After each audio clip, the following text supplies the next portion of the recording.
Alright guys, we're going to take a look at exponent rules. Now this is the basics of what we're going to get ready to do, so please, alright, pay attention and make sure you're watching and listening to the video. So let's take a look at zero exponents.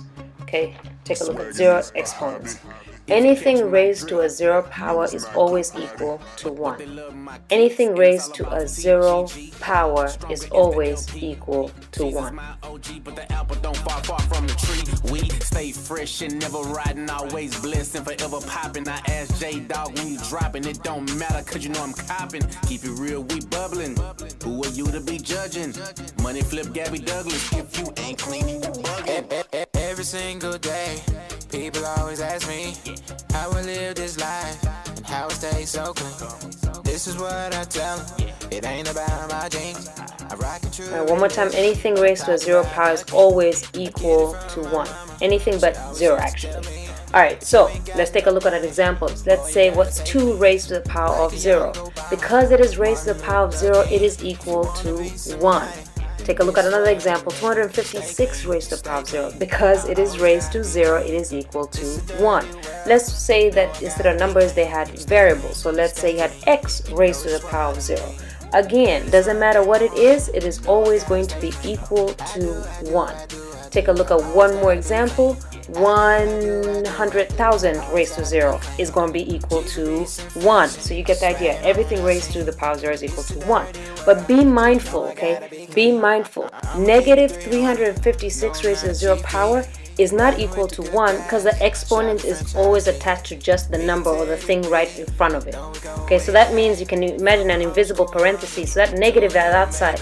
Then anything raised to 0 is 1, but the negative is outside. So this is actually equal to negative 1. So do remember that anything raised to a power is always attached to what's right before it, unless they're parentheses. So just be careful of that. But anything raised to 0 is equal to 1. Just keep in mind that this negative is not attached to the 356. Alright, so let's take a look at negative exponents. Exponents raised to a negative power can be rewritten as positive powers by taking the reciprocal. Again, exponents raised to negative powers can be rewritten as positive powers by taking the reciprocal. Exponents raised to negative powers can be rewritten as positive powers by taking the reciprocal.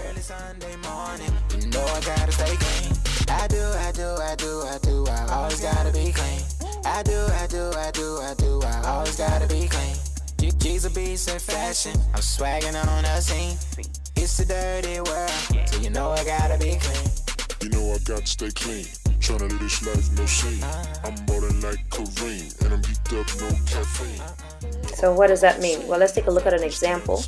Let's say you had 2 raised to the power of negative 3. So that's a negative power.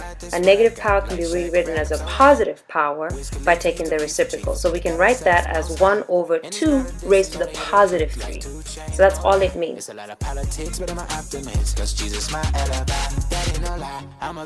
So all you need to remember is if it's on the top, it goes to the bottom. If it's on the top, it goes to the bottom. If it's on the top, it goes to the bottom. So let's look at another example. 100 to the negative 4. Again, write the reciprocal. It's going to go to the bottom because it's at the top. So it's 1 over 100 to the positive 4. But let's take a look at the flip side of that. What happens if it's already at the bottom? So the top goes to the bottom and the bottom goes to the top. The bottom goes to the top. Alright, so let's take a look at an example of that. Alright, so let's say we had 1 over 3 raised to the negative 4. It's at the bottom. So all you're going to do is take the reciprocal, which means it goes to the top and it changes to a positive. So now it's 3 to the positive 4. Take a look at another example. Let's say it's 1 over 5 raised to the negative 8. 1 over 5 raised to the negative 8. It's at the bottom, so you're going to take it to the top. You're going to change the sign. That's all you're going to do really, is change the sign when it crosses the fraction bar. So it's now 5 raised to the 8. So the top goes to the bottom and the bottom goes to the top.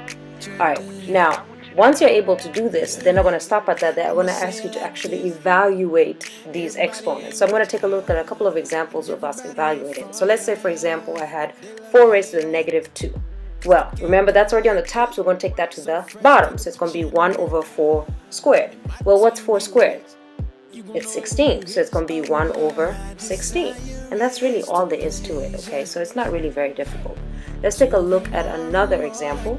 Let's say we had 1 over 3 to the negative 3.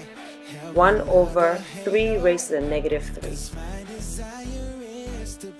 And again, because it is at the bottom, we're going to take the reciprocal so we can make it positive. And by taking the reciprocal, it's going to go to the top, and change sign. So now it's going to be 3 raised to the power of 3. Well, what's 3 raised to the power of 3? 3 times 3 times 3. 3 times 3 is 9, times 3 is 27. So your answer is 27, and that's all it means by evaluate. Alright, let's take a look at another rule. This is going to be the product rule. Okay, with the product rule, it must have the same base.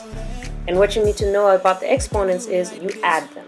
It must have the same base, and you add the exponents. You can actually go ahead and write in, you add the exponents. This is me checking if you're listening. You're going to write there, you add the exponents.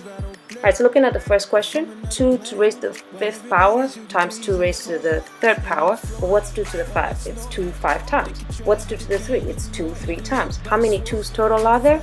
There are 8 of them. Well, that's how you do it old school, but now using this rule, you can actually shortcut it a little bit. So we can actually use the rule in order to do it. So all you have to do is you're going to add the exponents. You've got 2 to the 5 times 2 to the 3. You're just going to add the exponents, which is 5 plus 3, which is equal to 2 to the 8. We get there a lot faster than writing it all out. So from now on, we're just going to do the rule. So let's look at another example. Let's say you had x raised to the 3rd power times x to the negative 2. Again, because it's multiplication, it's a product rule, all you're going to do is add them. So 3 plus negative 2 is 1. So what is x to the 1 power? It's just x, because there's only one of them. Alright, let's take a look at another example. Let's make it a little bit more complicated this time. So the product rule is when you're multiplying, you just add the exponents. Number 3. So remember they have to have the same base. So you see a and a go together. So now those exponents, you're going to add them. You'll say 3 plus 2. And then b is by itself, so b squared. So a is 3 plus 2 is 5, and then you have b squared. I can't simplify that anymore, so that's my final answer. So you just have to make sure the bases are the same. Number 4, let's say we had x squared, y cubed, z, y5, z2, x to the negative 1. Just pause and copy it down. Alright, so again, we have to have the same bases. So I'll start with the x, so find another x. See, there's x to 2, x to minus 1. What do? You add them together, 2 plus negative 1. Y is plus the other 5, so 3 plus 5. Z is invisible 1, and the other one, which is 2. So 1 plus 2, and there's nothing else. So now we're just going to simplify that. We're going to get x to the 1 power, y to the 8th power, z to the 3rd power. I'm just going to rewrite that because it's an invisible 1. So x, y to the 8th, z to the 3. So remember the product rule, you add. So let's take a look at the quotient rule. So the quotient is opposite of whatever the product is. So if you're adding with the product rule, obviously with the quotient rule, you are going to subtract. So again, it must have the same base and you subtract. Again, for me to check if you're listening, right underneath subtract, you're going to say you subtract the exponents. You subtract the exponents. You subtract the exponents. So look at an example, 5 to the 3rd power of 5 over 2. Well, let's do this without the rule. You just multiply it out. And again, remember, if you have the same number on top as you do on the bottom, you can cross them out. So this simplifies to just 5. Alright, so let's take a look at how you would use a rule. Alright, so remember they have to have the same base, and it's a quotient, and you subtract. So we're going to have 5 over 3 over 5 over 2. It's a quotient, so you subtract. You're going to subtract 3 minus 2. And what are you going to get? 5 to the 1, which is invisible 1, which is just 5. So it gives you the same thing. Again, from now on, I'm just going to use the rule. So c to the 5 and c to the 8, we're going to subtract again because it's quotient. So c, 5 minus 8, which is going to give you negative 3. And they usually want to see the answers in positive. So remember, if you have a negative exponent, what do?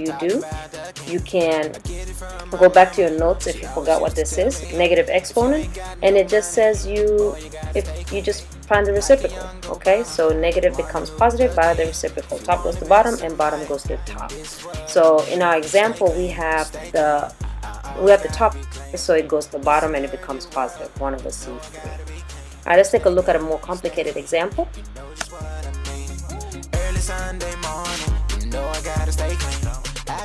Alright, so we've got, again, quotient. We've got a mixture of quotient and product here. So look, the x's, we've got a quotient, so it's going to be 4 minus 2 because quotient is subtract. With the y's by itself, so nothing. With the z's, you've got a quotient, so it subtract 1 minus 1.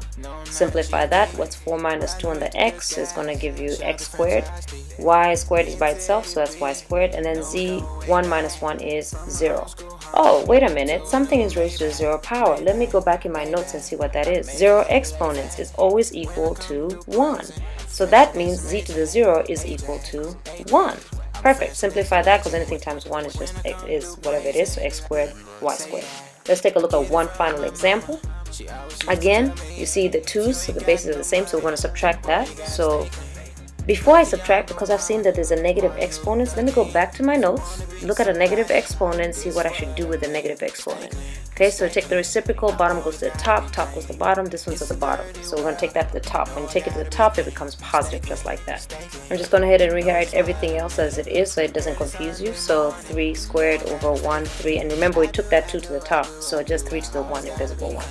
So now again, we've got product rule because we're multiplying, we're not dividing. So product rule says that you add. So you see the two 2's, the bases of 2 2's, we're going to add that, so 3 plus 2 on the exponents. Then the 3's, the quotient rule, so again we're going to subtract, so it's 3, 2 minus 1, and then 1 over 3. So let's go ahead and evaluate that.